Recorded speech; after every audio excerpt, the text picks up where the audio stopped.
Sa tingin ko kasi parang isa lang ay may chance ang manalo na medyo maliwanag. Sa tingin ko lang ha, ito'y akin lang. Teka muna, sino-sino bang mga nasa Team Bangag? Pero isa-isahin nating i-discuss.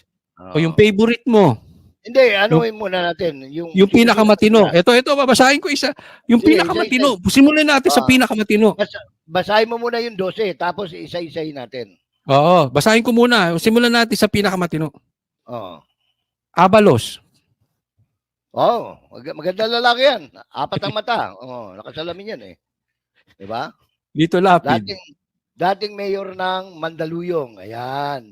Dating chairman ng MMDA. Si Abalos.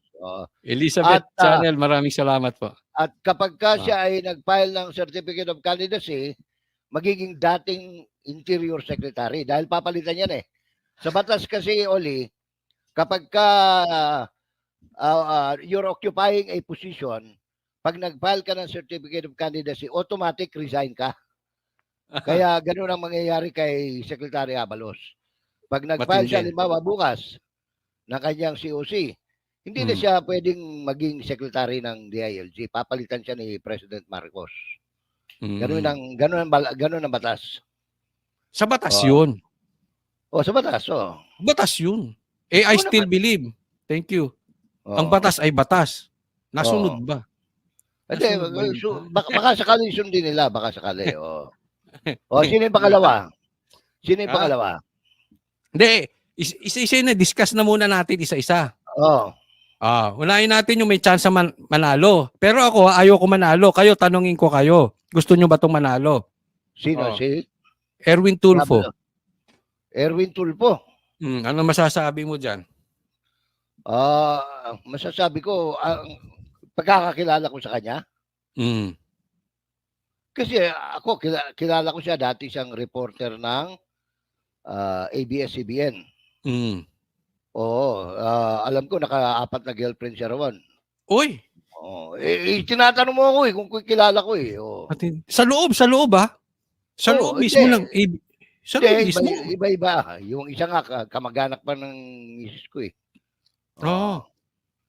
First, Two Loves, maraming salamat. Yung isa, kaibigan ko, reporter din. May anak na sila noon ngayon.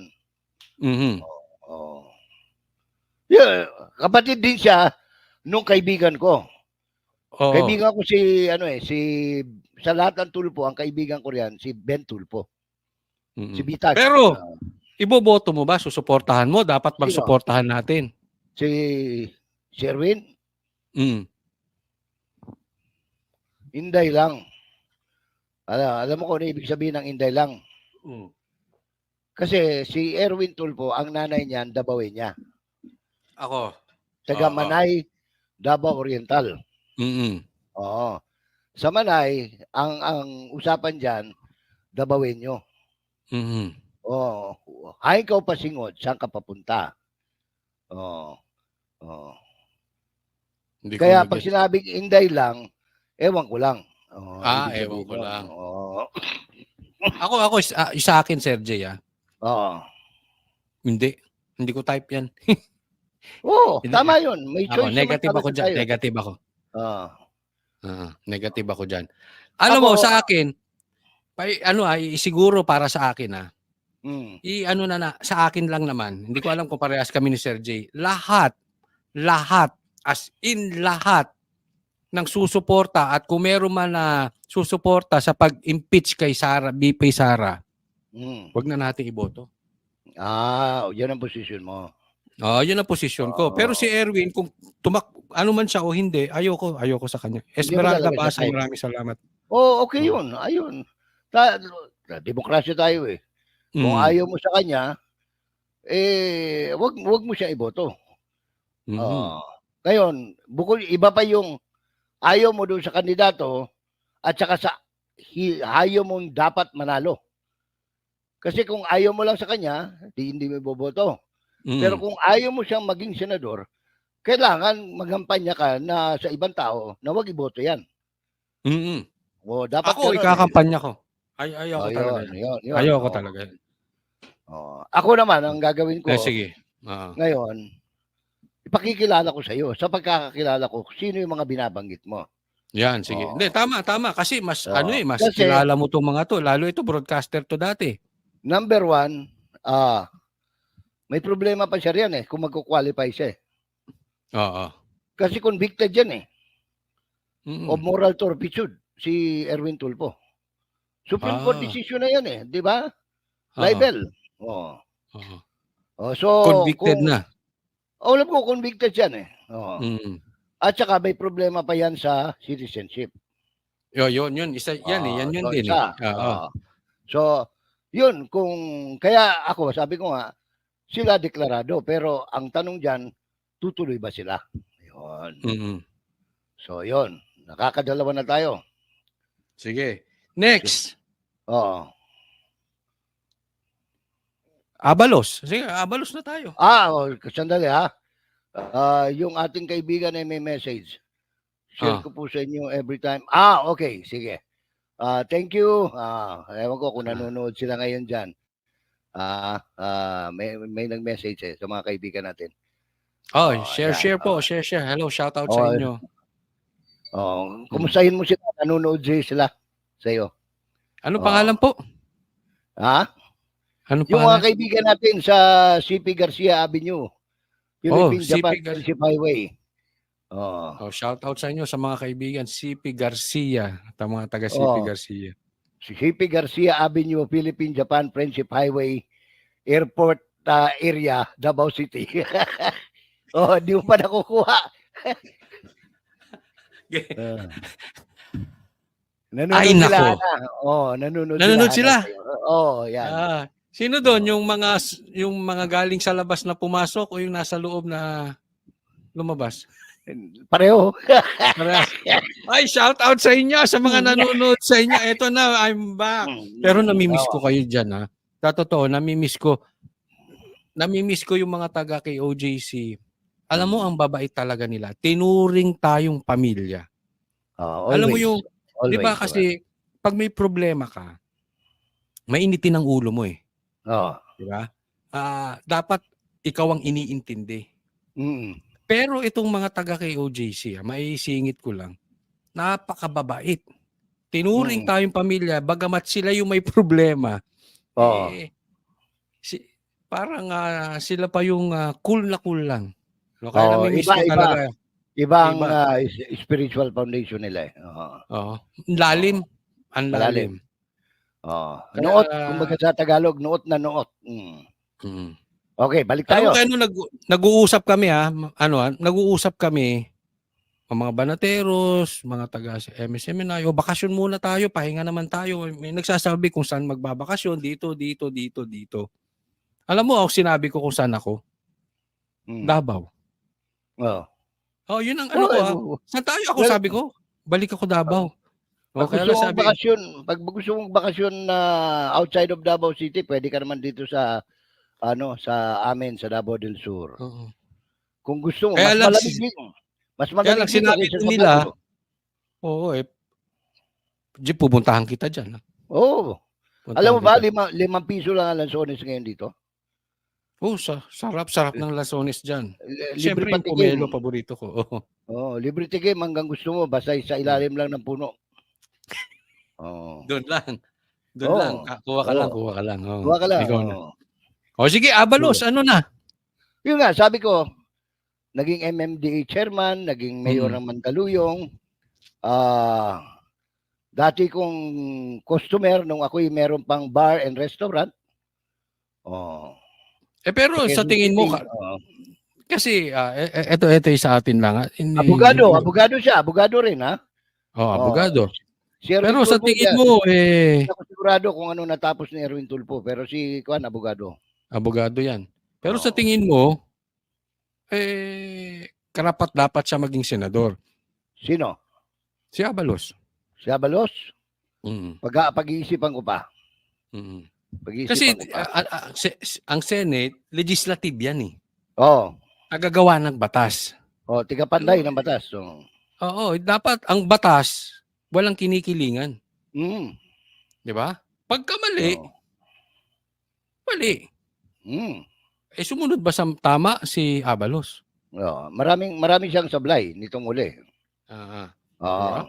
so, Pero yun ang pag-iisipan ng mga, wala namang pilitan eh. Yun ang pag-iisipan ng ating mga manunood. correct. Hmm. Tama. Pero ikaw, iboboto mo. Hindi pa, pag-aaralan ko pa. Kasi hindi Hmm. ko pa alam talaga kung sino mga kandidato eh. Ibabase ko yung aking desisyon kapag ka after October 8, After filing. after the Oo. deadline, no? Mm. Oy, mabuti papaalala ko rin, Coach Oli, kasi may bagong batas ngayon. Mm. Yung dati na substitution, Mm. na po pwede hanggang December, hindi na pwede ngayon. Ang substitution ngayon, October 1 to October 8, walang extension. Talaga? Oo, wala na. At saka, ang substitution ngayon, kailangan kaapelido mo. Hindi na pwedeng ikaw, kunyari, magpa-file ka para sa akin. Pagkatapos magsasubstitute ako, hindi na pwede yung ganun. Kailangan same family name. Oo. Tapos hanggang October? 8 lang. 8 lang. Oo, sabay. Filing at saka ano, halimbawa, nag-file ako ng October 1. Tapos, nagdesisyon ako na huwag lang tumuloy. Kandidato ako ng partido. Ang pwede lang ipalit sa akin, dapat kaapelido ko rin. Hindi pwedeng Cristobal ang papalit. Sino po nagbago niyan? Yan, sa Comelec na. Sa Comelec, Commission on Elections. Maganda yan eh. Wala nang abuso. Wala nang hindi na pwedeng abusuin. Ako naman, no to Abalos ako. No ka. No to Abalos. I will respect your choice. Yan. Kasi marami akong na-witness na hindi mo basta hindi ko type. Hindi mo anong tawag nito? Hindi mo manamnam, no? Hindi ko makonect yung yung pagiging lawmaker, ganun ba? Oo, kasi ikaw ang gagawa ng batas eh. So ini-imagine ko kung siya ay senador at siya ang tatayo at mag-iimbestiga pag may Senate inquiry. Posible bang maabuso yung mga Pwede. Mga tatawagin doon, di ba? And ang dami kong nakitang Kung mananalo siya. Kung mananalo. Oo. So, hindi ko kasi actually, I will campaign against him. Alam mo, ganito yan, isa sa dapat tingnan, ano bang bailiwick nitong mga ito? Yung mga tumatakbo. Saan ba ang bailiwick, halimbawa, ni, kanina yung binanggit mo, Tulpo. Erwin. Davao Oriental yan, ang nanay. Will Davao Oriental support him? Gano'ng karami yung votanter yan? Ikaw tatanungin ko, susuportahan pa ba ng Davao yan, si Erwin? Sa tingin mo? Meron siguro. Merong ilan. Kasi yung hindi pa ganun ka-matured ang lahat ng bayan at syudad ng Pilipinas Yung political maturity kung tawagin nila. Ngayon si Abalos, Mandaluyong. Outside of Mandaluyong, saan siya kukuha ng boto? Saan siya kukuha? Sa Smartmatic. Ay, wala na yung Smartmatic Ngayon, noon malaking chance nila Smartmatic. Ngayon wala nga Smartmatic Ngayon kasi ang karisma ni Manong Ben, no, ni Judge, yung tatay niya, malayo kaysa rito sa anak Oo. Ang appeal kasi ni Ben-Hur sa mga young chicks, no? Wala, Sino ba yung babae na yun? Hindi ba si Mrs. yun? Akala ko nung bata pa sila yun. Hindi ba yung asawa niya? Hindi ko kilala Ako rin Sorry hindi ko rin kilala. Ang kakilala ko yung dating girlfriend ni Ben-Hur. Sino? Na dati kong empleyado. Oy! Journalist? Hindi. Babes Turquesa, salamat. Dating empleyado ko doon sa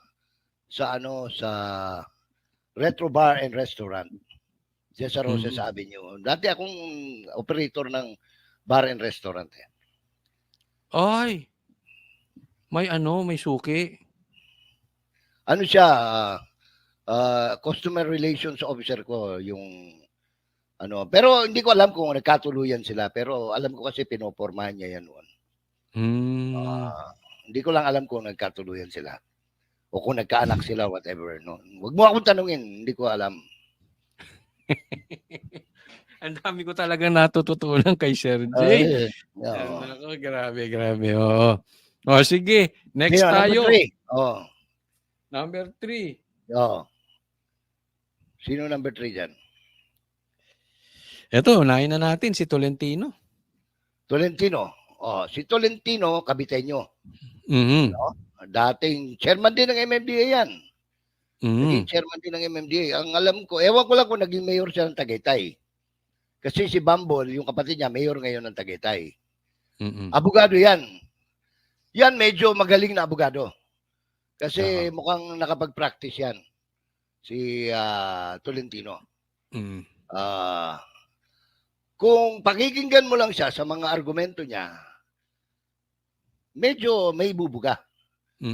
Lalo na yung talagang kasi research-based yung tao eh. Ang problema lang dyan, yung is he a loyal nationalist? Para sa bayan ba talaga siya? O kaya siya tumatakbo at namamangkaba siya sa dalawang ilog? Dati ba siyang sumama sa may kinakalingan ba siya? Dilaw ba siya? Pink ba siya? Kasi for once, regular na bisita yan sa KOJC nung tumatakbo pa lang siya na senador. Madalas kong makita yan doon. Tapos, noong nagka-problema ang KOJC, parang hindi ko na siya nakita. Yun. Dati ring ano yan eh, dating dilaw yan, na controversial yan, di ba? Yung sa Laguna may kampanya na sumasayaw yung mga sexy. Yun. Pero tumatakbo siya noon, natalo siya primero noon eh. Ang kasama niya ng mga grupo ni Pinoy, mga Aquino. Tapos lumipat sa mga Duterte. Tapos nawala sa mga Duterte, nandito siya ngayon sa mga Marcos. So yun ang background.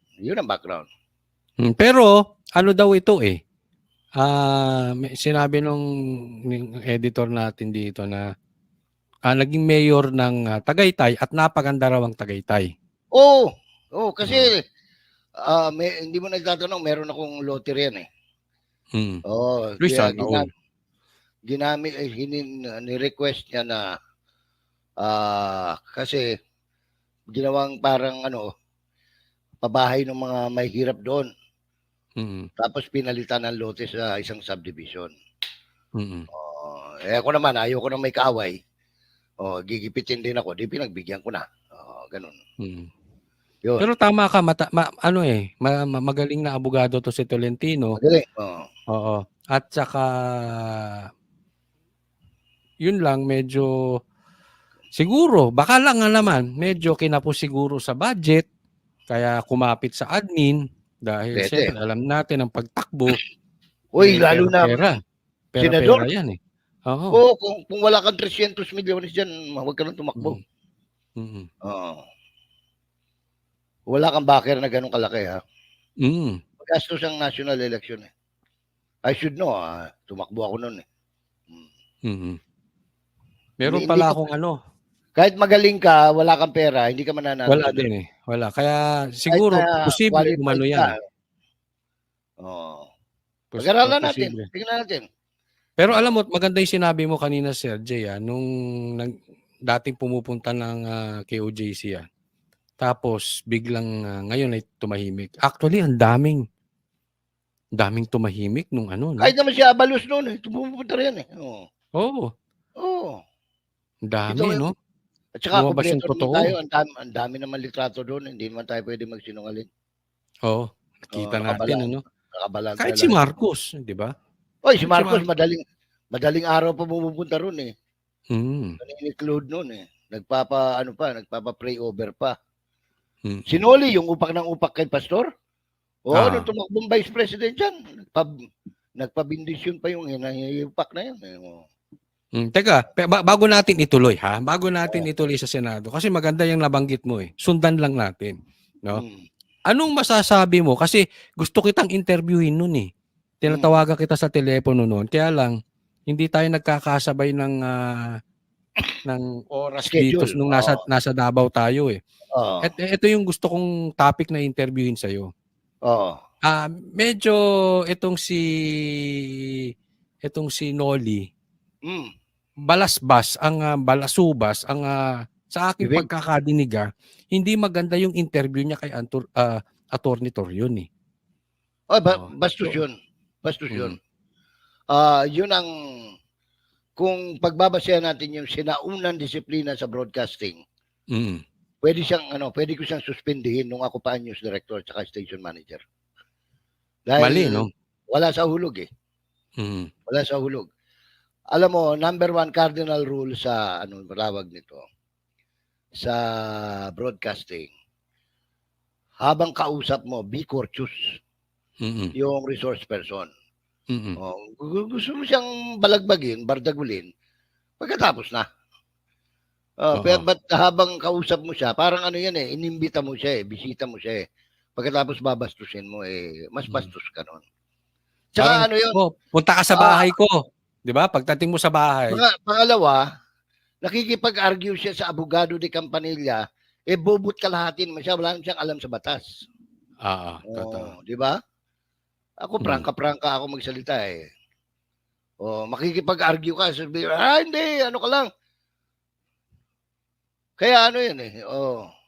Nabanggit mo sa kanina, Sir Jay, na kung ikaw yung tawag mo doon executive director. Kung ako executive ng network, nung panahon namin nung Vicente pa ang journalism, broadcasting. Tatanggalin mo. Sigurado suspendido yun. Pinakamababa ng 15 Suspended days without pay. Pero, hindi kaya may go signal ng executive director? Hindi ko siya masisisi kasi ang istasyon na pinapasukan niya pag-aari ni Romualdez, ni speaker. Iyon. Yung kasing teleradyo, yung dating DCMM, nabili yan ng kumpanya nila speaker, ng mga Romualdez. So, bossing niya. Bossing niya. Bossing niya. Kanya sila na may-ari. Nabili nila yan.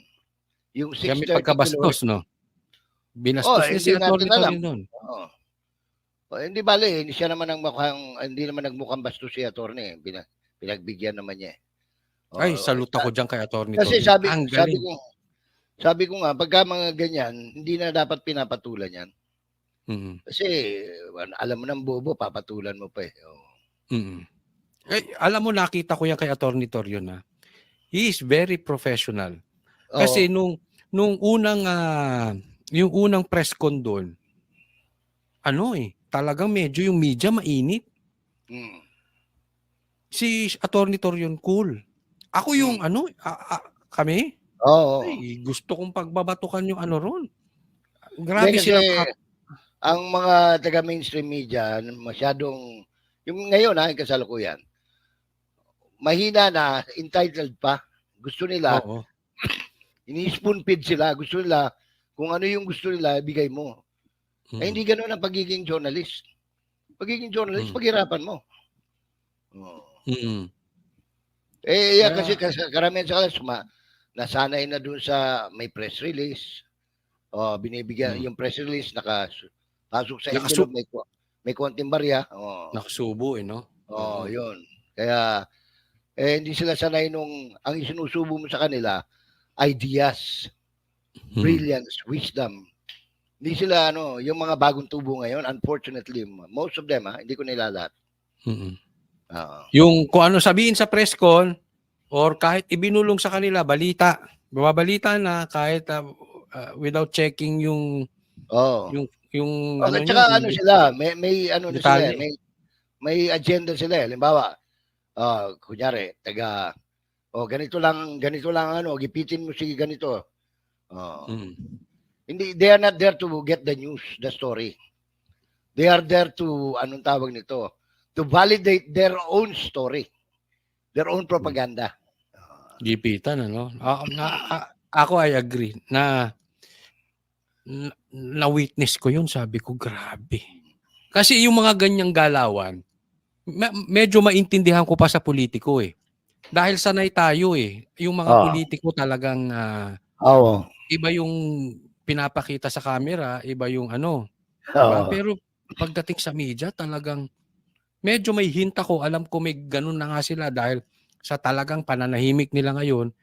Pero yung nakita ko mismo na grabe ang baligtaran. Grabe.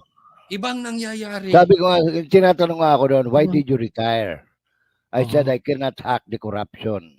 Yung corruption naman, hindi naman necessarily pera eh. Yung corruption, corrupted na yung utak, no? Corrupted na yung sistema, ano? Yung ganun. Bulok na eh. Bulok. Ako, sa totoo lang minsan nawawalan na ako ng pag-asa eh. Sa totoo lang.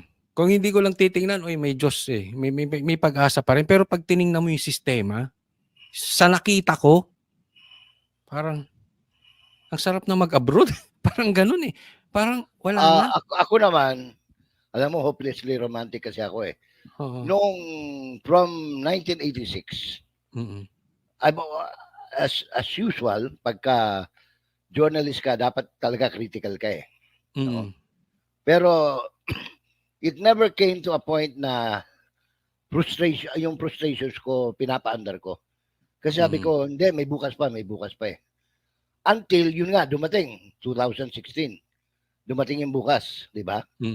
Dumating yung Duterte, inayos. PRRD, Duterte. Di ayos. Tapos, sabi, nung tinitingnan ko yung mga tumatakbo noong 2022, itong mga options, no? Nung pumunta sa akin, dumaan dito si Isko sa bahay, sabi niya, Tito, tatakbo ako presidente. Kako, di kaya mas maganda, anong tawag nito, ituloy mo muna yung pagiging mayor mo. Kasi, kailangan ka ng Maynila. Sabi niya, hindi wala ko kasing bagamat sabi niya, ganito, hindi ko masikmura si Marcos, ganyan, no? Yung, tsaka si Lenny. Okay. Tapos, dumaan si Ping sa akin. Sabi ko, alam Ping, magaling ang kaso ang problema mo, wala kang makinarya. No? So, I was hoping and I would run, hindi man natuloy. Hanggang finally, nung tumakbo siyang vice president, alam mo, gusto ko siyang tulungan at kinausap ako ng mga tao niya na tulungan. Kaya, tinulungan ko. Wala naman akong choice kasi ang presidente niya, si Bonget. No, so, yun ang nangyari noon. Kaya, nasama sa tulong. Pero anyway, napagkwentuhan na. Yung kasi nabanggit mo yung Duterte. And ako, sa aking part, yan lang nakikita kong hope. Kaya ako hindi ko nawawalan eh. Si Sara. Hindi lang si Sara. Ako naniniwala ako Pilipino, kaya pang lumaban ng Pinoy. Kasi nakita ko kayong tatlo eh. Nakita ko kayong apat. Nakita ko yung iba, dumating sila Danchan. Dumating pa yung iba. Sabi ko, uy, may chance. Kaya hindi ako nawawala ng pag-asa. Hanggang ngayon, hindi ako nawawala ng pag-asa.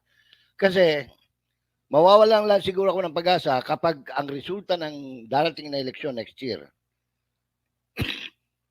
malayo doon sa pagbabago na ninanais natin.